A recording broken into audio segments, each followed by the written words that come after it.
Moi, je l'ai déclaré depuis avant-hier. Je dis, Seigneur Jésus, je déclare conformément à la motion que tu as mise dans mon cœur, que voici que vient le printemps de ma vie et de mon histoire.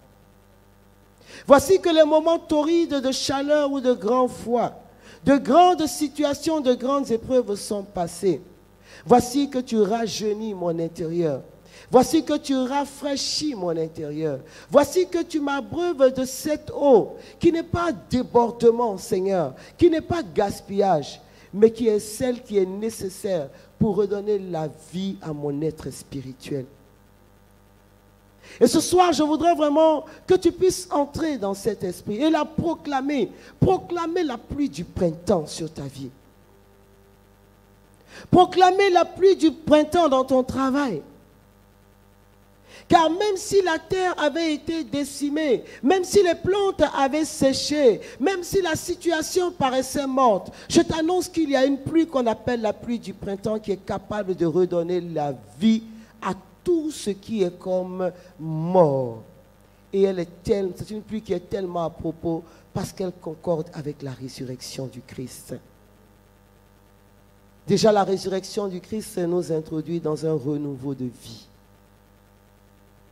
Et le printemps spirituel, bien-aimé, nous booste dans l'orbite divin. Je voudrais annoncer à quelqu'un que la vie de l'homme est faite par saison. Et je voudrais te dire, ne te laisse pas abattre par cette situation parce que cette saison va passer.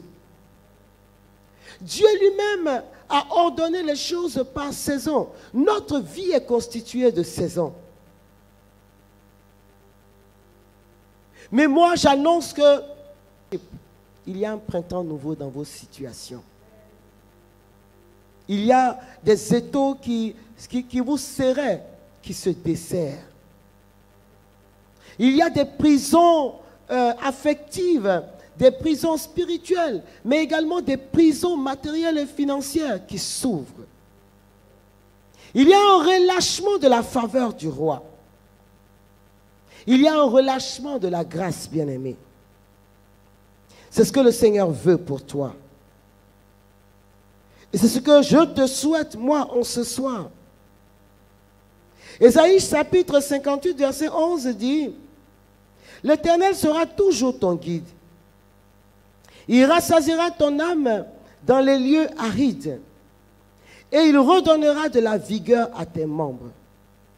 Et tu seras comme un jardin arrosé par la pluie du printemps, comme une source dont les eaux ne tarissent pas. » Je t'annonce que ce que tu recevras pour le printemps, pour cette saison, pour le printemps de ta vie, je t'annonce que ça va être un rafraîchissement qui ne te quittera pas. Vous savez, quand on était jeune, je crois que ces bonbons-là existent encore. Hein. Il y a un bonbon qu'on aimait bien manger des fois, et dans la publicité, on le voyait, c'est un bonbon pecto. Quand tu le mets dans la bouche, ça te glace la bouche. Je pense qu'il y avait du menthol dedans, mais ça te rafraîchissait la bouche. Mais je t'annonce un printemps qui ne rafraîchit pas seulement ta bouche, mais qui va rafraîchir ton cœur, qui va rafraîchir tes pensées.